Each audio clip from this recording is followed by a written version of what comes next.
Hi, I've always loved mangoes. They're really different in flavor and texture. These honey mangoes are far less stringy and they just melt in your mouth. The challenge is, how do you cut them? I had the fortune of working in Kenya, and we had a local cook at the hospital there, and I loved watching them slice the mangoes. So there's a seed in the center here. So here's my favorite way of cutting a mango.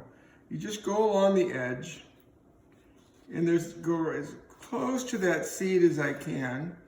Come on this side.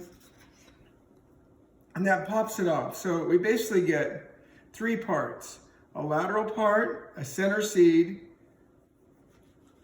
and right along the edge of the seed.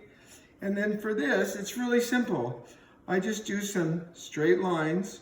Try not to cut through the skin.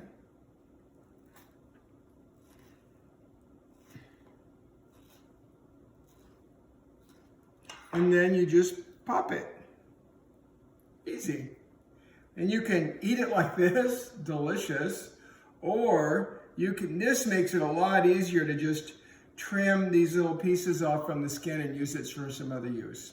So there's just a really simple tip I recommend if you're eating mangoes: how to slice them, how to use them. Bon appetit.